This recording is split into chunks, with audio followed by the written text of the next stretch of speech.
So guys, hello! I'm here ulit sa aming backyard. Ayan. At magpe-prepare ko ng punla ng mustasa at ketchup. Ang top na sa inyo guys, yung ginawa natin kangkong last week.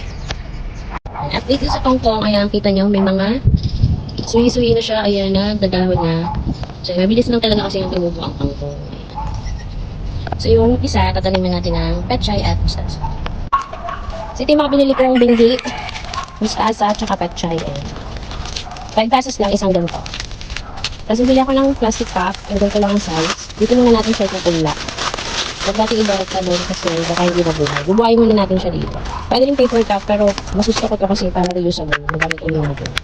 Paper cup kasi syempre masisira yung kapag nababasa. Tasan ko lang siya gamit ang stick. Kasi ano naman ito, manipis, kaya madaling mabutas.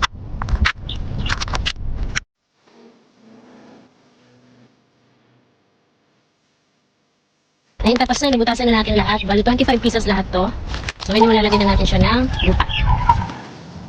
So, sa lupa guys, gagamit tayo ng coconut. Halo-halo na actually, merong coconut tapos yung mga bulok na wood, ayan. Ayan. Para tong inimbak namin na lupa. Sobrang ganda niya guys, buwagag. So, isa-isa natin lalagyan yan. Tabayin ko na lang, tapos kutsarahin, matagal ito.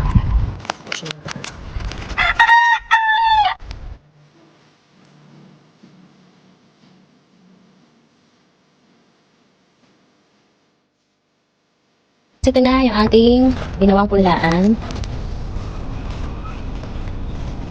Dalawang bilao siya. 25 pieces. Lagyan na natin yung petchay natin. Sa bawat cup, maglalagay lang ako ng 3 pieces. O 3 peraso ng buko.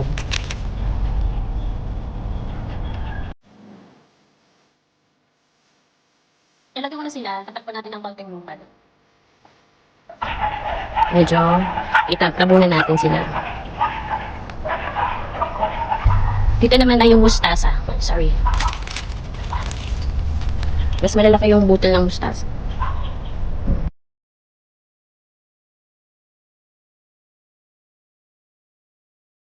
So, nilipat ko sila dito sa loob ng bakura namin. Sa bahay na. Wala na doon sa backyard kasi direct yung sunlight doon. Eh, papabuhay pa lang tayo. Baka mamaya, hindi mabuhay. Hindi successful. Yan, didiligan natin. Yung masama-sama yung lupa, diligan pa rin natin. Napakain mo na tayo ng manok. Ayun, naglilimlim na yan. Kasi pakawala. Nakulong din namin. Meron din dito nililimliman. Yan naman yung isa. Kasi kailangan nakaganyan siya dahil tinutukan niya pag nakakulong siya. Nakapul na naman. At itong mga bantam natin. Madami din silang itlog doon. So hindi, sana mabuhay yung mga punla natin mustasa at petchay. Paret, o na magiging result. Bye!